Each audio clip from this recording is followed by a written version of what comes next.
So here we have the Mini Cooper hatchback 5-door on a 68 plate. I'm going to start off by showing you around the outside of the car, and then we'll hop in and run through some controls on the inside.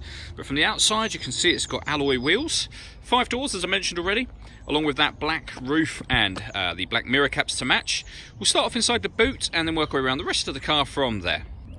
So as we approach the boot, you'll see that this is the new shape Mini. You can tell that by the fact that it has the Union Jack in the rear lights. We've got plenty of boot space, as you can see, along with that 60/40 split folding rear seat. Okay, so we're just going to make our way back round to the front of the car and then we'll hop in and run through some controls.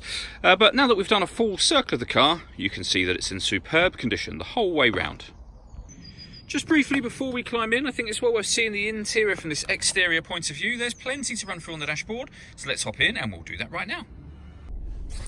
Okay, so now that we're inside the car, we're going to start with the dials. On the left-hand side, we have the rev counter, we have the speedometer in the middle, and then on the right-hand side, the fuel gauge.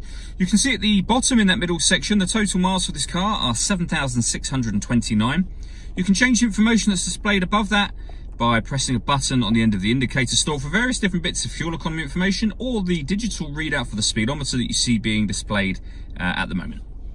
For back out to the steering wheel, on the left hand side we have speed limiter, and on the right hand side stereo and phone controls, including voice activation for the phone. So hit that button, ask it to dial anyone in your contacts list, and it can do that for you without you having to take your phone from your bag or pocket.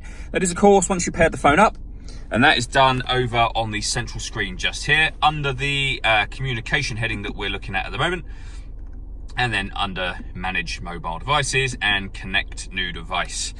All of the movements that I'm making on that screen, they're all being done using this dial down here. So you can turn this, push it down. It also moves to the right and the left, which becomes useful within certain menus, and you can press that button at any time to go back to the main menu here. When it comes to your music options in this car, we have got DAB and FM radio, as you can see. This car has got Bluetooth audio, so once you pair your phone, you'll be able to stream your music wirelessly, and we've got a USB input as well. And you can also, within this menu, adjust all your bass and treble settings. Working our way down, we have the air conditioning, so you can determine where within the car you'd like the air to be distributed. The fan speed is adjustable with that dial, and then the temperature on this one. Once you're happy with all of those settings, that button turns the air conditioning on. It's on when that light shows, so off, or of course back on again. You can recirculate the air that's in the car. That's a great way of heating it up or cooling it down quickly, depending on the temperature you've set on this dial, and you can turn that off just as easily from there. Under that, we have these 3 controls. So this one turns off the traction control. This one will stop the engine. In fact, if I do that now for you, so that's stopped and starting it again. And this turns off the stop and start. So this car is designed to cut out when it's stationary in traffic to save you fuel. Hit that tab to turn that off. When that orange light shows, it means that system is turned off.